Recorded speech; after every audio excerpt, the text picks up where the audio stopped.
بسم الله الرحمن الرحيم.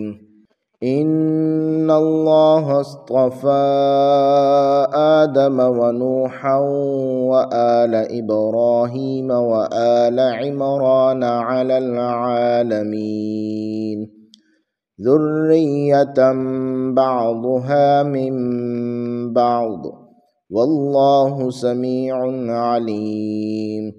إذ قالت امرأة عمران رب إني نذرت لك ما في بطني محررا فتقبل مني إنك أنت السميع العليم.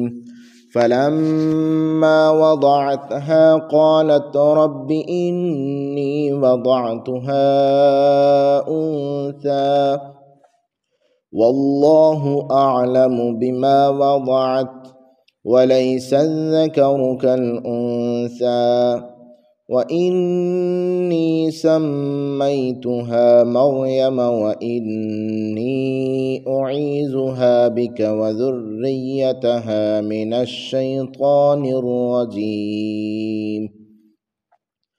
فتقبلها ربها بقبول حسن وأنبتها نباتا حسنا وكفلها زكريا. كلما دخل عليها زكريا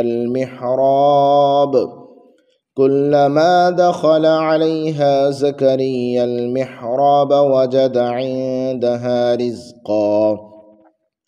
قال يا مريم أنى لك هذا؟ قالت هو من عند الله إن الله يرزق من يشاء بغير حساب. أعوذ بالله من الشيطان الرجيم. بسم الله الرحمن الرحيم. إن الله اصطفى آدم ونوحا وآل إبراهيم وآل عمران على العالمين. آمنت بالله صدق الله العظيم. رب اشرح لي صدري ويسر لي أمري واحلل عقدة من لساني يفقهوا قولي. سورہ آل عمران کے تعارف میں ذکر کیا گیا تھا کہ جس طرح سورہ بقرہ میں تفصیل کے ساتھ یہودیوں کا تعارف اور ان کے غلط عقائد و نظریات کا رد ہے، اسی طرح سورہ آل عمران میں تفصیل کے ساتھ عیسائیوں کا تعارف اور ان کے غلط عقائد و نظریات کا رد ہے، کیونکہ ان کے غلط عقیدے کی ابتدا حضرت عیسیٰ علیہ السلام کو اللہ کا بیٹا ماننا معاذ اللہ اس سے ہوئی تھی۔ تو اب جو ہمارے درس میں آیات آ رہی ہیں ان سے اللہ رب العزت کی گفتگو کا رخ ان کی طرف پھرائیں اور بات حضرت عیسیٰ علیہ السلام کے خاندان سے اللہ تعالیٰ نے شروع فرمائی ہے، اور اس سے پہلے انبیاء کرام علیہ السلام کا ذکر فرمایا کہ ہم نبیوں کو چنتے ہیں، اپنے لیے خاص کرتے ہیں۔ تو فرمایا ان اللہ بے شک اللہ تعالیٰ نے اصطفیٰ چن لیا آدم علیہ السلام کو، ونوح علیہ السلام کو، وآل ابراہیم اور ابراہیم علیہ السلام کے خاندان کو، وآل عمران اور عمران کے خاندان کو، علی العالمین سارے جہانوں پر، ذریۃ بعضها من بعض یہ ایک نسل ہے، بعض ان میں سے بعض کی اولاد ہیں، واللہ سمیع علیم اور اللہ سب کچھ سننے والا سب کچھ جاننے والا ہے۔ اس یاد کرو جب قالتی کہا امرأۃ عمران کی بیوی نے، ربی اے میرے رب، انی بے شک میں نظر مانتی ہوں، لاکا تیرے لیے، ما فی بطنی جو میرے پیٹ میں ہے، محررن آزاد کر کے، فتقبل منی سو قبول فرما لے میری طرف سے یہ، انکا انت بے شک تو ہی ہے، السمیع سننے والا، العلیم جاننے والا۔ فلما وضعتها پھر جب اس نے جنا اسے، قالت تو بولی، ربی اے میرا رب، انی وضعتها میں نے تو جنم دیا ہے، الانثى ایک لڑکی کو، واللہ اعلم اور اللہ تعالیٰ خوب جانتا ہے، بما وضعت جو اس نے جنا، ولیس الذکر اور نہیں تھا لڑکا، قد انسا اس لڑکی کی طرح، وانی سمیتها اور میں نے نام رکھا ہے اس کا مریم وَإِنِّي أُعِيذُهَا بِكَ، اور میں تیری پناہ میں دیتی ہوں اسے، وَذُرِّيَّتَهَا، اور اس کی اولاد کو، من الشیطان الرجیم، شیطان مردود کے شر سے۔ اب ان آیات طیبات میں حضرت مریم علیہ السلام کے متعلق ان کی والدہ محترمہ کی خواہش اور پھر ان کی پیدائش کا ذکر ہے۔ اسی سے حضرت مریم علیہ السلام کے مقام و مرتبے کی وضاحت بھی ہو رہی ہے۔ حضرت مریم علیہ السلام کے والد کا نام عمران، یہ جو آیت میں آیا وہ آل عمران، مراد حضرت مریم علیہ السلام کے والد ہیں۔ اور والدہ کے نام کے بارے میں دو تلفظ ہیں، حنا اور حنا۔ کچھ مفسرین نے حنا لکھا اور کچھ نے حنا، ہا کے زبر کے ساتھ۔ تو بات شروع کرتے ہوئے اللہ تعالیٰ ارشاد فرماتے ہیں کہ یہ ہماری کرم نوازی ہے، ہم کسی بھی فیملی کو چن لیں، اپنے لیے خاص کر لیں۔ مفسرین نے یہ جو جہاں پہ لفظ آیا استفا، ان اللہ استفا، بے شک اللہ تعالیٰ نے چن لیا، اس کا مفہوم یہ نقل کیا کہ اللہ تعالیٰ نے انہیں نبوت کی نعمت کے لیے سارے جہانوں سے چن لیا۔ یعنی لوگ تو لاکھوں موجود تھے، لیکن جس فیملی میں اللہ نے نبوت رکھی ہے ان کا شمار ان فیملیوں میں کر دیا ہے۔ حضور رحمت اللہ علیہ صلی اللہ علیہ وسلم کا بھی لقب مصطفیٰ ہے، چنے ہوئے۔ باقی انبیاء کرام علیہ السلام بھی اللہ کے چنیدہ تھے، اور اس چنیدہ ہونے میں حضور رحمت اللہ صلی اللہ علیہ وسلم کا مقام مرتبہ سب سے بلند ہے، سب سے بڑا ہے، کیونکہ آپ اللہ کے حبیب ہیں اور اللہ کی طرف سے کائنات کے لیے رحمت ہے۔ فرمایا ان اللہ اصطفیٰ، بے شک اللہ تعالیٰ نے چن لیا آدم علیہ السلام کو، ونوحا، اور نوح علیہ السلام کو، وآل ابراہیم علیہ السلام کے گھرانے کو، وآل عمران، اور عمران کے گھرانے کو، علی العالمین، سارے جہانوں پر، ذریۃ بعضھا من بعض، یہ ایک نسل ہے، بعض ان میں سے بعض کی اولاد ہیں۔ واللہ سمیع علیم، اللہ تعالیٰ سب کچھ سننے والا اور سب کچھ جاننے والا ہے۔ اب بات آ گئی ہے حضرت مریم کی والدہ کی۔ اذ قالت امرأۃ عمران، یاد کرو جب عرض کی عمران کی بیوی نے، امرأہ کا مطلب ہوتا ہے بیوی، ربی اے میرے رب، انی نذرت، میں نظر مانتی ہوں، لکا تیرے لیے، ما فی بطنی، جو کچھ میرے پیٹ میں ہے، محررن، اسے آزاد کر کے، فتقبل منی، تو قبول فرما لے، انکا انت السمیع، بے شک تو ہی سننے والا، یعنی دعاؤں کو سننے والا ہے، یا جو مراد ہے کلام سے واضح ہوتا ہے، باقی اللہ تعالیٰ تو ہر بات سننے والا ہے، العلیم، اور جاننے والا ہے، یعنی نیتوں کو بھی جاننے والا ہے کہ میں کس نیت سے یہ بات کر رہی ہوں۔ وہ حاملہ تھی، جب پیٹ میں درد شروع ہوئی، پریشانی بنی، تو اللہ کی بارگاہ میں نے اس خواہش کا اظہار کیا کہ مالکم اللہ، آسانی کر، میرے لیے آسانی پیدا فرما، اور جو کچھ میرے پیٹ میں ہے، اب ان کی خواہش تھی میرا بیٹا ہوگا، اور میں اسے گھر کے کام کاج سے، ذاتی کام کاج سے آزاد کروں گی، اللہ کے گھر مسجد اقصیٰ کی خدمت کے لیے وقف کروں گی۔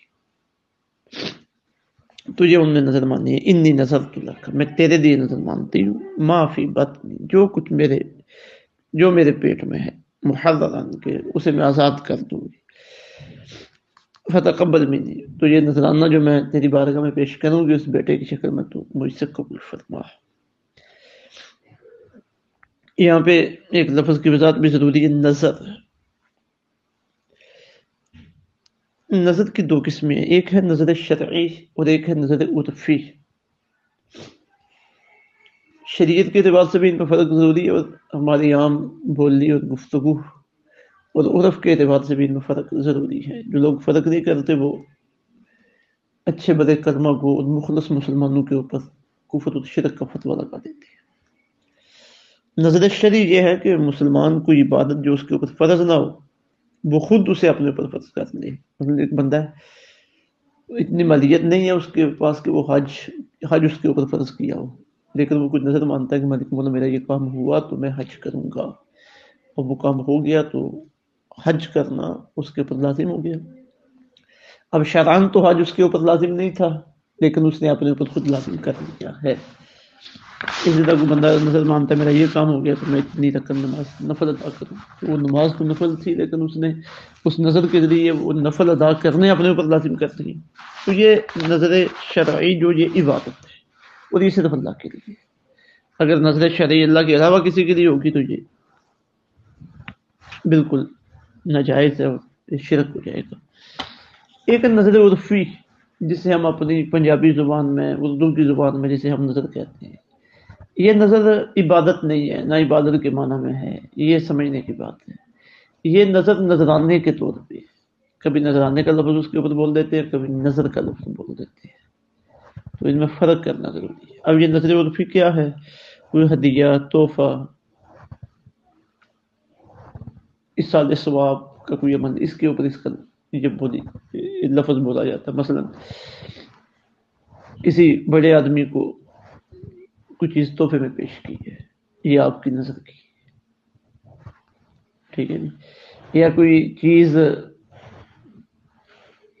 اصال ثواب کے لیے، کسی کے اصال ثواب کے لیے کسی کو کھلائی جاتی ہے یا کسی کو پیش کی جاتی ہے، تقسیم کی جاتی ہے، تو اس کے اوپر نظر کا لفظ جو ہے نا وہ بول دیا جاتا ہے۔ تو یہ نظر عرفی ہے۔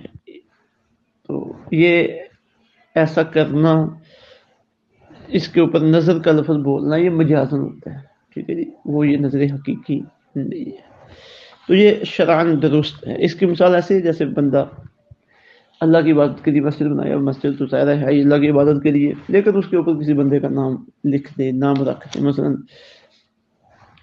کوئی حاجی صاحب تھے عبداللہ نامی، تو ان کے اصال ثواب کے لیے مسجد بنائی ہے تو اوپر لکھ دیا مسجد حاجی عبداللہ۔ اب مسجد تو اللہ کی ہے لیکن یہ حاجی عبداللہ کیوں لکھا گیا ہے؟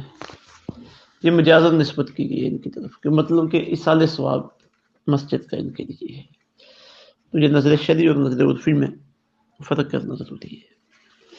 تو اللہ کے نیک بندوں کی جو دنیا سے چلے گئے ان کی نظر ماننا کہ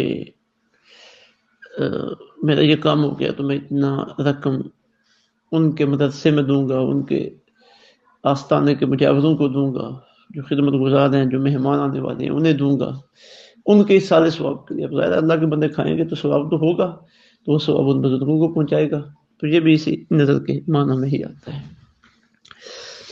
تو آگے فرمایا فلما ودعتها، جب اس نے اسے جنا، قالت ربی انی ودعتها انثى، تو بڑی حسرت سے حیرت سے بولی یا رب میں نے تو ایک لڑکی کو جنم دیا۔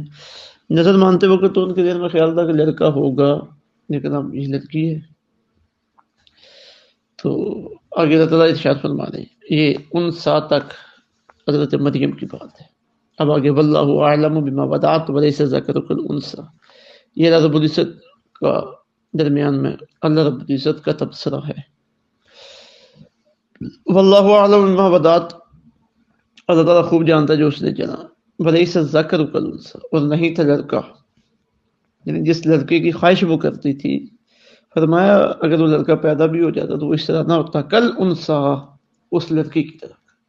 یہ لڑکی جتنی عظمتوں والی ہے، جتنے مقدروں والی ہے، جتنے نصیبوں والی ہے، اور جتنی اس کے اوپر کرم نوازیاں ہوں گی، کوئی لڑکا بھی اس کا مقابلہ نہیں کر سکتا تھا۔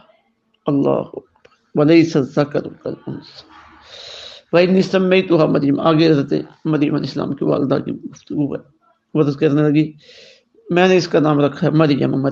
مریم یہ عبرانی زبان کا لفظ ہے جس کا معنی ہوتا ہے عابدہ، عبادت گزار خاتون۔ میں نے اس کا نام مریم رکھا، وإنی أعیذها بک، اور میں تیری پناہ میں دیتی ہوں اسے، وذریتها، اور اس کی اولاد کو۔ اللہ کی بارگاہ میں دعا مانگ رہی ہے حضرت مریم علیہ السلام من الشیطان الرجیم، شیطان مردود سے۔ یہ اولاد کے لیے دعا ہے، والدین کو اپنی اولاد کے لیے دعائیں مانگتے رہنا چاہیے۔ یہ بھی پتہ چلا ہے کہ مقام و مرتبے صرف مردوں کے نہیں، کچھ خواتین مقام و مرتبے میں کچھ مردوں سے بھی بڑھ جاتی ہیں، تو یہ اللہ تعالیٰ کی عطا ہے، جسے چاہے عطا کرے۔ اب یہاں انہوں نے یہ دعا مانگی کہ وَإِنِّي أَعُوذُ بِكَ وَذُرِّيَّتَهَا مِنَ الشَّيْطَانِ الرَّجِيمِ، کہ میں اسے اور اس کی اولاد کو شیطان مردود سے تیری پناہ میں دیتی ہوں۔ صحیح بخاری شریف کی حدیث نمبر 4548 ہے۔ حضرت ابو ہریرہ رضی اللہ تعالیٰ عنہ آپ روایت فرماتے ہیں کہ نبی پاک صلی اللہ علیہ وسلم نے ارشاد فرمایا، بنی اسرائیل میں جو بچہ پیدا ہوتا ہے تو شیطان اسے چھوٹتا ہے جس کی وجہ سے وہ چیختا ہے، لیکن حضرت مریم اور ان کے بیٹے یعنی حضرت عیسیٰ علیہ السلام اس سے پاک ہے۔ حضرت مریم نے دعا مانگی تھی نا، اللہ تعالیٰ نے قبول فرمائی۔ آقا علیہ الصلوۃ والسلام کی نسل پاک جو حضرت سیدہ فاطمہ الزہرا رضی اللہ عنہا سے چلی، ان کے بارے میں آقا علیہ الصلوۃ والسلام نے دعا فرمائی۔ صحیح ابن حبان کی حدیث نمبر 6944 ہے کہ اللہ اسے اور اس کی اولاد کو شیطان سے محفوظ فرما۔ اللہ رب العزت ہماری اولادوں کو بھی شیطان سے محفوظ فرمائے، کرم نوازی فرمائے۔ وما علینا الا البلاغ المبین۔